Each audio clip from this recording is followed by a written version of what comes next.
এটা সর্বপ্রথম কোথায় আবিষ্কৃত হয়েছে? স্প্যানিশ লাটের নামকরণ অনেকগুলো রিজন থাকতে পারে, বাট স্পেসিফিক রিজন যেটা হচ্ছে স্প্যানিশরা এটাকে খুব বেশি লাইক করতো, জনপ্রিয় হয়ে গেছে, জন্য এটাকে স্প্যানিশ লাটে বলে সবাই আখ্যায়িত করে। স্প্যানিশ লাটের বানানোর কয়েকটা ওয়ে থাকতে পারে। কি কি ওয়ে থাকতে পারে? স্প্যানিশ লাটেটা কি? স্প্যানিশ লাটে হচ্ছে ক্লাসিক লাটের মতন, শুধু condense milk, sweet condense milk, যেটা সুইট থাকবে, একটু মিষ্টি হবে, সুইট কনডেন্স মিল্ক অ্যাড করতে হবে। কেউ কেউ স্পেসের সাথে অ্যাড করে এটাকে করে, কেউ কেউ আবার মিল্ক স্টিম করার জন্য স্টিমের সাথে অ্যাড করে করে। এটার কোয়ান্টিটি হচ্ছে একটা লাটে, ক্লাসিক লাটের ক্ষেত্রে যেটা হয় 240 থেকে 360 ml কোয়ান্টিটি হয়, সেই কোয়ান্টিটিটাই থাকবে। সেখানে শুধু কনডেন্স মিল্কটা 1 স্পুন, 1 স্পুন মিনছে 15 ml। লার্জে যদি হয় মানে হচ্ছে যেটা হচ্ছে 500 ml পর্যন্ত যাবে, সেটার ক্ষেত্রে 2 স্পুন আমরা হাইয়েস্ট করতে পারি। সো আমরা একটা প্র্যাকটিক্যালি করে দেখাচ্ছি একটা কনডেন্স মিল্ক দিয়ে কিভাবে একটা স্প্যানিশ লাটে করতে হয়, সেটা আমরা স্টেপ বাই স্টেপ বলে দিব এখন। হ্যাঁ, ওকে। তাহলে আমাদের প্রথম হচ্ছে একটা ওয়েট স্কেল নিচ্ছি। ওয়েট স্কেল আমরা স্কেল অন করব।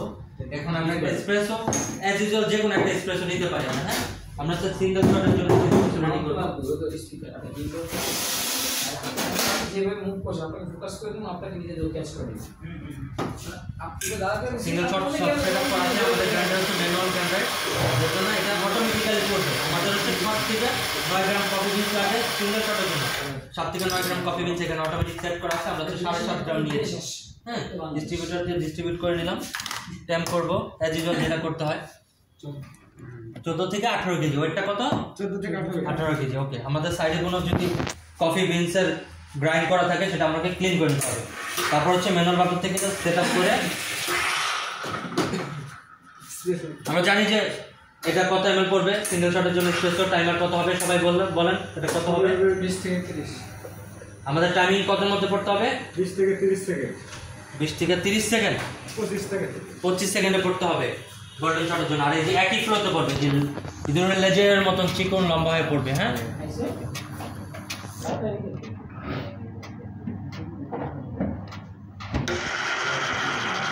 ওকে।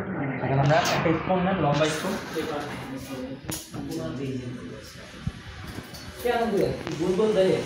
আমরা ওই যে শর্ট গ্লাস যেটা আছে ওটা নেন। এটা হচ্ছে শর্ট গ্লাস। এটার নাম কি? এটা দিয়ে কি কাজ করে? কনডেন্স মিল্ক পরিমাপ করে। এটা হচ্ছে কনডেন্স।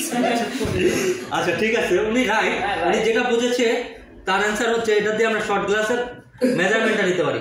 আর এটা হচ্ছে শর্ট গ্লাস, এটার কাজ হচ্ছে শর্টটাকে মেজারমেন্ট করে নাও, কতটুকু আসে সেটা জানতে হয়। হ্যাঁ, কনডেন্স মিল্কটা এটা থিক হয়ে গেছে ফ্রিজে থাকার কারণে। আমরা হচ্ছে 15 গ্রাম নিব, 15 ml।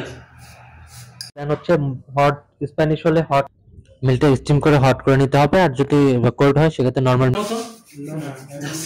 এখন শুধু আমরাকে ডিজাইন করে নিতে হয়।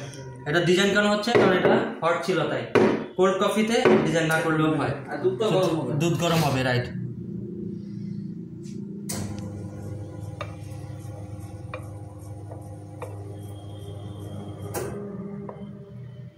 চার কালার চলে আসছে না? এরা নাকি সৌদি আরবের মেয়েরা বেশি খায়। এই হচ্ছে একটা কনডেন্স মিল্ক দিয়ে স্প্যানিশ লাটে তৈরি করা, রাইট? তাহলে এটার মধ্যে পার্থক্য কি বুঝলাম আমরা অ্যাকচুয়ালি? কোনটা বলতে? লাটের সাথে পার্থক্য এটাই যে কনডেন্স মিল্কটা সুইট কনডেন্স মিল্ক অ্যাড করা। আমি বারবার সুইট উচ্চারণ করতেছি কারণ কনডেন্স মিল্ক কিন্তু সুইট ছাড়া এটা ইয়া হবে না। সুইট কনডেন্স মিল্কটা অ্যাড করে দিব 15 ml। 15 ml দিব 1 চামচ, আইসটা 1 চামচ, মানে পুরো চা চামচের 1 চামচ দিয়ে দিলে হলো। বাট যেহেতু ইন্টারন্যাশনালি আমরা শিখছি, সেক্ষেত্রে আমাদের কোয়ান্টিটি কতটুকু হবে সেটা আমরা অ্যাকচুয়াল মেজারমেন্টে নিয়ে নিলাম। 15 ml দিয়ে দিব।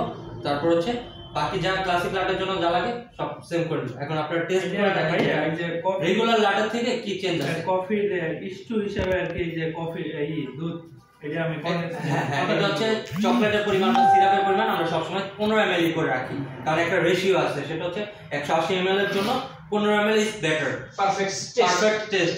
যদি এটা আমরা 20 দিই সেক্ষেত্রে টেস্টের ফ্লেভারটা ভালো আসবে, কফি ফ্লেভারটা কম আসবে। তো কফি টেস্টারটা নষ্ট হয়ে যেতে পারে বা প্রপার আসবে না। এই জন্য আমরা হচ্ছে সবকিছু একটা যে চার্ট আছে সেই চার্ট বা ডায়াগ্রাম অনুযায়ী আমরা এটাকে করে থাকি। এখন এটা কিন্তু আমাদের ইচ্ছা মতো আমরা 15 করছি তা না, এটা ইন্টারন্যাশনালি স্বীকৃত প্রাপ্ত, দ্যাটস আমরা এটা করছি। এখন আপনি বাইরে যে দেশে যাচ্ছেন বা যে কফি শপে আপনি কাজ করছেন, সেখানে আপনার আরেকটা জিনিস খেয়াল রাখতে হবে, তাদের মেনুর চার্টটা এখানে 15 না দেওয়া 20 হইতে পারে, সেক্ষেত্রে আপনারা মানে যে বলতে পারেন যে আমরা তো 15 শিখাচ্ছি 20 কেন হয়েছে, সেটা কোনো মানে ভুল ইয়াতে চলে যাচ্ছে তা না, সেটা তাদের মেনু অনুযায়ী তারা করছে, কারণ তাদের কালচার, তাদের টেস্ট, তাদের এনভায়রনমেন্ট, সেই অনুযায়ী তারা হচ্ছে তাদের এটাকে মেনু তৈরি করে নিয়েছে। তো বাংলাদেশের প্রেক্ষাপটে না, আমরা এটা ইন্টারন্যাশনাল প্রেক্ষাপটে করেছি। বাংলাদেশের প্রেক্ষাপটে আর একটা বলতে পারে, কোনো কাস্টমার এটা বলতে পারে আমাকে 30 মিনিট 40 মিনিট দিয়ে, আমরা কিন্তু সেক্ষেত্রে তাকে সার্ভ করতে বাধ্য, রাইট? আমরা সার্ভ করবো, টেস্টটা কেমন হবে সেটা আমার কাস্টমারকে বলে দিব। ওকে, তো আজকে একটা স্প্যানিশ লাটে A to Z কোথা থেকে কি শুরু হয়েছে, কিভাবে করতেছে আমরা বুঝতে পেরেছি সবাই। ওকে, শুধু